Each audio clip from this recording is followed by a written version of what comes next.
சிறை வாழ்வு மறையும் சீர்வாழ்வு மலரும் சீயோனின் மகிமை திரும்பும்.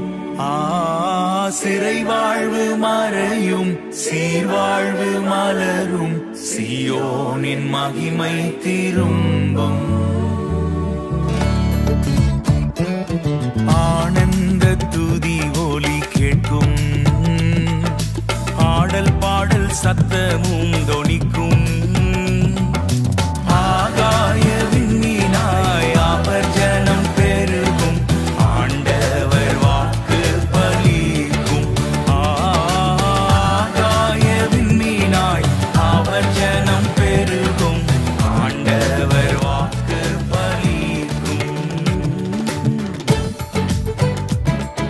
கிறிஸ்துவுக்குள் பிரியமானவர்களே, பாடுபடும் தாசன் ஆண்டவர் இயேசு கிறிஸ்துவின் திருப்பெயரால உங்களை அன்போடு வாழ்த்துகின்றேன். தீத்து 1:2 பிதாவாகிய தேவனாலும் நம்முடைய இரட்சகராய் இருக்கிற கர்த்தராகிய இயேசு கிறிஸ்துவினாலும் கிருபையும் இரக்கமும் சமாதானமும் உண்டாவதாக. 2021 ஆண்டில 2 மாதங்களை கடந்து 3ஆம் மாதத்தில் பிரவேசிக்க வாய்ப்பு பெற்றிருக்கிறோம். ஜனவரி மாதத்தில் மீகா 2:13 படி தடைகளை நீக்கி போடுகிறவர் நமக்கு முன்பாக நடந்து போகிறார் என்று வாக்கு பெற்றோம். பிப்ரவரி மாதம் செப்பனியா 3:15 படி இஸ்ரவேலின் ராஜாவாகிய ஆண்டவர் நம் நடுவில் இருக்கிறார் என்ற வாக்கு தத்துவத்தை நாம் பெற்றுக்கொண்டோம்.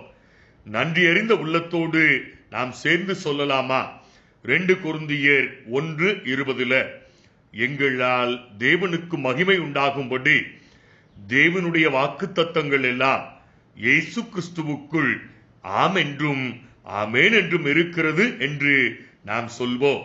2021 தவக்காலத்தில் அப்போஸ்தலனாகிய பவுல் பிலிப்பியர் 1:29 கிறிஸ்துவனிடத்தில் விசுவாசிக்கிறதற்கு மாத்திரமல்ல, அவர் நிமித்தம் பாடுபடுகிறதற்கும் அருளப்பட்டிருக்கிறது என்பதை குறிப்பிடுகிறார். பாடுகளை குறித்து இந்த தவக்காலத்தில் 3 அறைகூவல்களை ஆண்டவர் நமக்கு அருளுகிறார். 1, பாடுகளை குறித்து பயப்படாதே. வெளிப்படுத்தின விசேஷம் 2:10 நீ படப்போகிற பாடுகளை குறித்து எவ்வளவும் பயப்படாதே, மரண பரியந்தம் உண்மையுள்ளவனாயிரு, அப்பொழுது ஜீவ கிரீடத்தை உனக்கு தருவேன் என்கிறார். 2, பாடுகளை குறித்து வெட்கப்படாதே. 1 பேதுரு 4:16 ஒருவன் கிறிஸ்தவனாய் இருப்பதினால் பாடுபட்டால் வெட்கப்படாமல் இருந்து அது நிமித்தம் தேவனை மகிமைப்படுத்த கடவன் என்று குறிப்பிடுகிறார். 3, பாடுகளை குறித்து சங்கடப்படாதே. 1 பேதுரு 4:13 கிறிஸ்துவின் மகிமை வெளிப்படும் போது நீங்கள் களிகூர்ந்து மகிழும்படியாக அவருடைய பாடுகளுக்கு நீங்கள் பங்காளிகளானதால் சந்தோஷப்படுங்கள். எபிரேயர் 2:16 இயேசு கிறிஸ்துதாமே சோதிக்கப்பட்டு பாடுபட்டதினால அவர் சோதிக்கப்படுகிறவர்களுக்கு உதவி செய்ய வல்லவராய் இருக்கிறார். ஆக இப்புதிய மாதத்தில் சுயம் என்ற பாடுகளை துறந்திட, லாபம் என்ற பாடுகளை இழந்திட, விருப்பம் என்ற பாடுகளை விட்டுவிட நம்மை நாம் அர்ப்பணிப்போம். 2 தீமோத்தேயு 2:12 அவரோட கூட பாடுகளை சகித்தோமானால் அவரோட கூட ஆளுகையும் செய்வோம். ஒரு ஞானி, மனித மனம் என்பது 3.5 முழம் அல்ல, சில சமயங்களில் கொண்டாட்டத்தால் மகிழ்ந்து மலர்கிறது, சில சமயங்களில் உற்சாகத்தால் மலர்ந்து விரிகிறது, சில சமயங்களில் சலித்து போய் சுண்டைக்காயாக சுருங்கி விடுகிறது என்கிறார். மனிதனை மனம் படுத்தும் பாடு கொஞ்ச நஞ்சம் அல்ல. மனம் என்ற ஒன்று இல்லை என்றால் பிரச்சனைகளே இல்லையே. ஆனால் அது இல்லாமல் வாழ முடியுமா? மனம் என்பது தங்கத் தாரகையா அல்லது தகரத்தை விரையா? நம் எண்ணங்களில் தான் இருக்கிறது. மனதை உன் வசப்படுத்து, உன் வலையில் விண்மீன்கள் ஒளி வீசும். இம்மாத வாக்கு தத்துவம் உபாகமம் 28:1. பூமியில் உள்ள சகல ஜாதிகளுக்குள்ளும் உன்னை மேன்மையாக வைப்பார். பொது மொழிபெயர்ப்பு வேதாகமத்துல உலகில் உள்ள மக்களினங்கள் அனைத்திற்கும் மேலாக உன் கடவுளாகி ஆண்டவர் உன்னை உயர்த்துவார் என்று குறிப்பிடப்பட்டிருக்கிறது.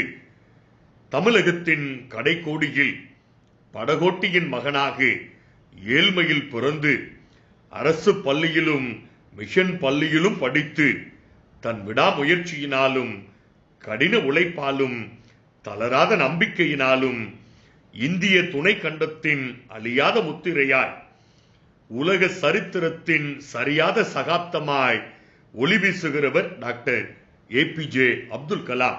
சங்கீதம் 113:7 படி அவர் சிறியவனை புழுதியிலிருந்து தூக்கிவிடுகிறார், எளியவனை குப்பையிலிருந்து உயர்த்துகிறார். இந்த வசனத்துக்கு அடையாளமாக வாழ்ந்தவர். ஏழ்மையும் மேன்மையடைய என்ன காரணம் என்று கேட்டபொழுது பிரசங்கி 6:9 இல்லாத ஒன்றை அடைய விரும்பி அலைந்து திரிவதை விட உள்ளதே போதும் என்ற மனநிறைவுடன் இருப்பதே நலம். ஆனால் இதுவும் வீணே, காற்றை பிடிக்க முயல்வதற்கு ஒப்பாகும் என்று குறிப்பிட்டார். புரியும்படி சொல்லுங்களேன் என்று கேட்டார்கள். போதும் என்பதில் 7 மந்திர வார்த்தைகள் அடங்கி இருக்கிறது. 1. இறைவா நீர் மட்டும் போதும். 2. இறைவா உம் அருள் மட்டும் போதும். 3. இறைவா உம் உயிரும் நலமும் போதும். 4. இறைவா உலக தொல்லைகளும் போதும். 5. இறைவா உடைகள் போதும். 6. இறைவா பொருள் போதும். 7. இறைவா ஊதியமும் போதும். போதும் என்ற மனமே பொன் செய்யும் மருந்து. டாக்டர் கலாம் அவர்களின் மேன்மைக்கு அடித்தளம் போதும் என்ற மனமே. இப்புதிய மாதத்துல மேன்மை அடைய நாம் என்ன செய்ய வேண்டும்? சாலமோன் ஞானி நீதிமொழிகள் 18:12 மேன்மைக்கு முன்னானது தாழ்மை என்கிறார். டாக்டர் அப்துல் கலாம் அவர்கள் மேன்மைக்கு தடையானது 3 ஆமை என்று குறிப்பிடுகிறார். ஒரு பழமொழி குறிப்பிடுவார்கள், ஆமை புகுந்த வீடும் அமினா நுழைந்த வீடும் உருப்படாது என்பார்கள். டாக்டர் கலாம் 3 ஆமைகளை குறிப்பிடுகிறார். 1 அறியாமை, 2 முயலாமை, 3 இயலாமை.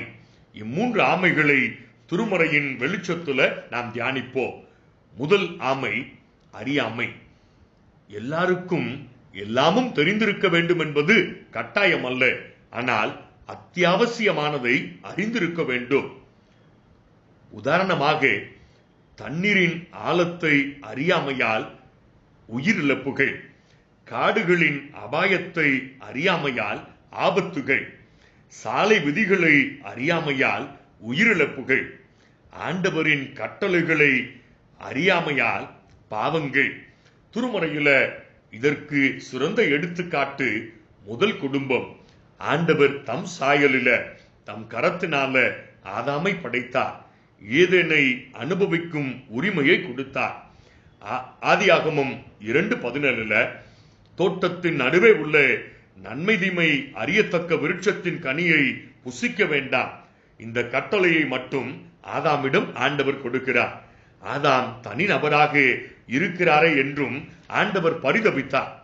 ஆதியாகமம் 2:18 மனிதன் தனிமையாய் இருப்பது நல்லதல்ல, ஏற்ற துணையை உண்டாக்குவேன் என்றார். ஆதாமின் விலா எலும்பிலிருந்து ஏவாள் உருவாக்கப்பட்டார். ஏதேன் ஆசீர்வாதத்தை இருவரும் அனுபவிக்கிறார்கள். இந்த சூழலில்தான் சர்ப்பம் உள்ளே நுழைந்தது. ஏவாள் சர்ப்பத்தோடு உரையாடுவதை ஆதாம் அறிந்திருந்தும் மௌனம் சாதித்தார்.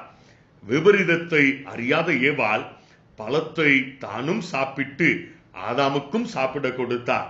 ஆக ஏவாள் பாவத்தின் நுழைவாயிலானார். இதில் என்ன புதுமை என்கிறீர்களா? ஆதியாகமம் 2:25 ஆதாமும் அவன் மனைவியுமாகிய இருவரும் நிர்வாணிகளாய் இருந்தும் வெட்கப்படாதிருந்தார்கள். நிர்வாணம் வெட்கத்தை உண்டு பண்ணவில்லை, அறியாமையே வெட்கத்தை உண்டு பண்ணியது. புதிய ஏற்பாட்டில யோசேப்பு, மரியாள் திருமணத்துக்கு நிச்சயிக்கப்பட்டவர்கள். தேவதூதன் இருவரையும் தனித்தனியாக சந்தித்தார். மரியாளிடம் கர்ப்பவதியாகி ஒரு குமாரனை பெறுவாய் என்றார். யோசேப்பிடம் மரியாளின் கற்பம் தூய ஆவியாரால் உண்டாயிருக்கிறது என்று குறிப்பிட்டார். இருவருக்கும் அறியக்கூடாத துயரம், இருவருக்கும் தெரியக்கூடாத வேதனை. மத்தேயு 1:19 யோசேப்பு நீதிமானாய் இருந்தபடியினால் அவளை அவமானப்படுத்த மனதில்லாமல் ரகசியமாய் தள்ளிவிட யோசனையாய் இருந்தார் என்று படிக்கிறோம். அன்புக்குரியவர்களே, முதல் குடும்பம் மேன்மையை இழக்க காரணம் ஆண்டவர் சொன்ன ரகசியத்தை அறியாமையினால் வெளிப்படுத்தியது. திருக்குடும்பம் மேன்மையை சுதந்திரித்துக் கொள்ள காரணம் தேவதூதன் சொன்ன ரணமான ரகசியத்தை அறிந்தும் வெளிப்படுத்தாததுதான். 1 தீமோத்தேயு 3:16 தேவ பக்திக்குரிய ரகசியமானது யாவரும் ஒப்புக்கொள்ளுகிறபடியே மகா மேன்மையுள்ளது. நம்முடைய வாழ்வின் மேன்மைக்கு தடையான அறியாமையை அகற்றுவோம். கர்த்தர் நம்மையும் மேன்மையாக வைப்பார். இரண்டாவது ஆமை முயலாமை.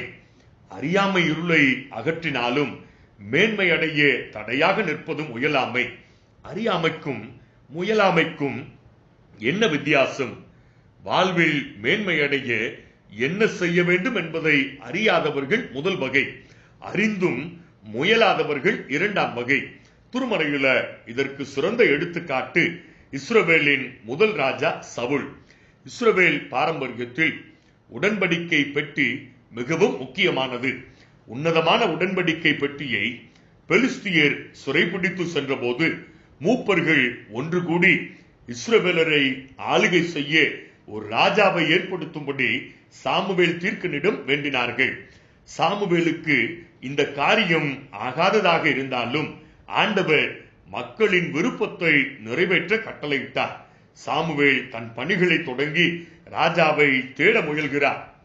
1 சாமுவேல் 9:1-2 சவுல் என்னும் பேருள்ள சௌந்தரியமான வாலிபன் இருந்தான். இஸ்ரவேலில் அவனை பார்க்கிலும் சௌந்தரியவான் இல்லை. எல்லா ஜனங்களும் அவன் தோளுக்கு கீழாய் இருக்கத்தக்க உயரம் உள்ளவனாய் இருந்தான். இந்த சவுலிடம் அவன் தகப்பன், நம்முடைய கழுதையை காணவில்லை, தேடி கண்டுபிடித்து வா என்று அனுப்பி வைக்கிறார். கழுதையை கண்டுபிடிக்க முடியாத சவுல் தன் வேலைக்காரரிடம் 1 சாமுவேல் 9:5 பின்பகுதியில, என் தகப்பன் கழுதையின் மேலுள்ள கவலையை விட்டு நமக்காக கவலைப்படாதபடிக்கு திரும்பி போவோம் வா என்றார். வேலைக்காரன் சவுலிடம் சொல்கிறார் 1 சாமுவேல் 9:6 இந்த பட்டணத்துல தேவ மனிதன் ஒருவர் இருக்கிறார், அவர் நாம் போக வேண்டிய வழியை நமக்கு அறிவிப்பார் என்று குறிப்பிட்டார். இந்த சந்திப்பின் போதுதான் சாமுவேல் தீர்க்கன் தன் தைல குப்பியால் சவுலை அபிஷேகம் பண்ணினார்.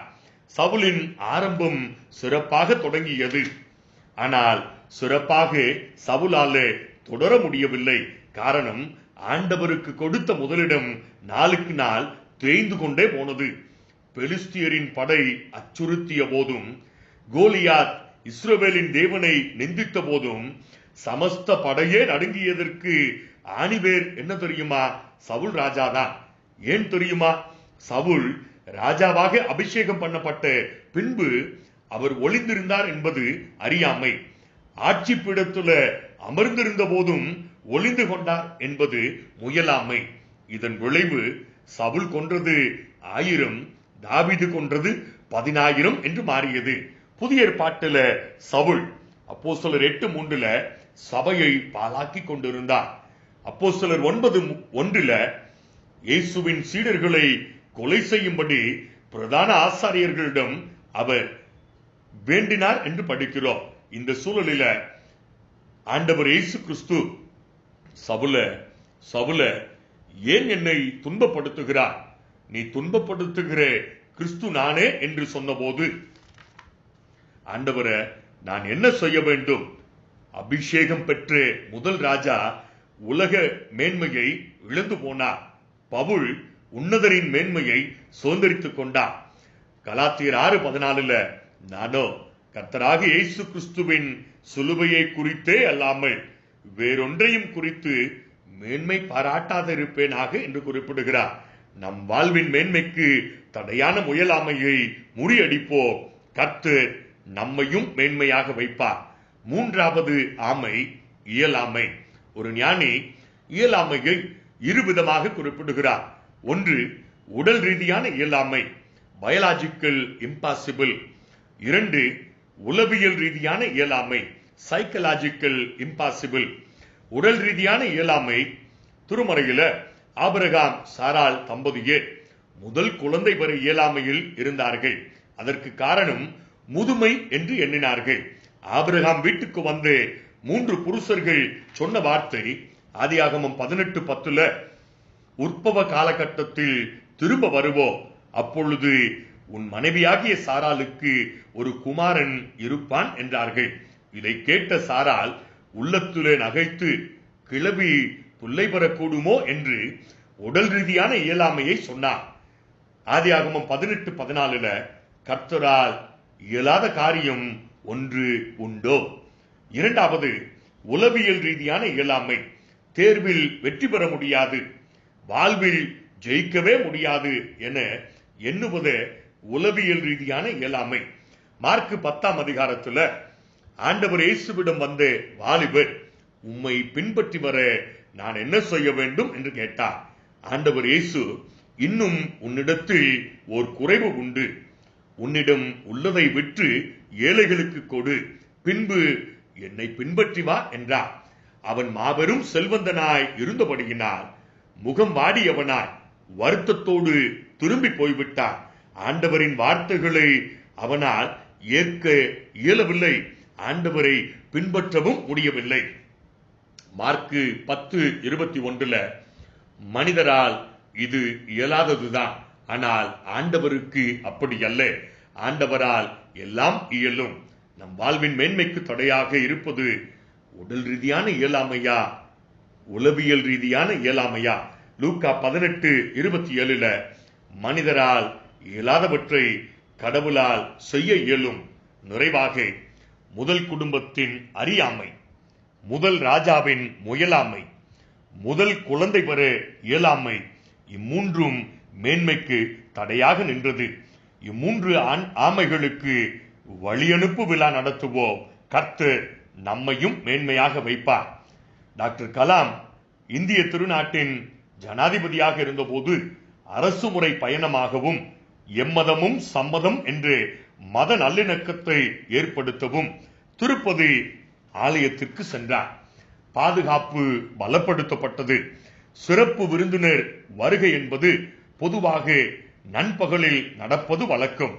பகல் நேரம் சென்றால் பக்தர்களுக்கு இடையூறு ஏற்படும் என்று எண்ணிய டாக்டர் கலாம் அதிகாலை வேளையிலே வந்தார். தேவஸ்தானம் சார்பில் சிறப்பு வரவேற்பு வழங்கப்பட்டது. ஆலயத்தின் உள்ளே வர அவரை அழைத்தார்கள். கலாம் உள்ளே நுழையவில்லை. மறுபடியும் அழைத்தார்கள். கலாம் வெளியே நின்று கொண்டே சொன்னார், நான் ஜனாதிபதியானாலும் இங்குள்ள விதிகளை மீறுவது சரியல்ல. ஜனாதிபதி என்ன சொல்கிறார் என்று யோசித்தார்கள். பிற மதத்தவர்கள் உள்ளே நுழையும் பொழுது கையெழுத்திடுவது இந்த ஆலயத்தின் மரபுதானே, பதிவேட்டை எடுத்து வாருங்கள், முதலில் கையெழுத்திடுகிற பின்பு உள்ளே வருகிறேன் என்றார். எல்லாரும் ஆச்சரியத்தில் உறைந்து போனார்கள். கலாம் கையெழுத்திட்ட பின்பு தங்க வாசல் வழியே உள்ளே சென்றார். சாமி தரிசனம் செய்தார், காணிக்கை படைத்தார். சிறப்பு பூஜை செய்ய போகிறோம் என அர்ச்சகர்கள் சொன்னபோது ஒரு நிமிடம் கண்களை மூடி இரு கரங்களை கூப்பி நின்றவர் மெதுவாக சொன்னார், என் பெயரில் பூஜை எதுவும் செய்ய வேண்டாம், என் தாய் திருநாடு மேன்மை அடைய வேண்டுதல் செய்யுங்கள் என்றார். எத்தனை மேன்மையான மனிதர் கலாம் என்று சிந்தித்து பாருங்களேன். அவர் சொல்லும் 3 யோசனைகளை ஏற்போம், மேன்மை பெறுவோம். 1 நாளாகமம் 29:12 எவரையும் மேன்மைப்படுத்தவும் நம்முடைய ஆண்டவருடைய திருக்கரத்தினால ஆகும். சேர்ந்து சொல்லலாமா? உபாகமம் 28:1 கர்த்தர் நம்மை மேன்மையாக வைப்பார். கர்த்தர் தாமே இந்த துரு வார்த்தைகளை ஆசீர்வதிப்பாராக. ஆமென்.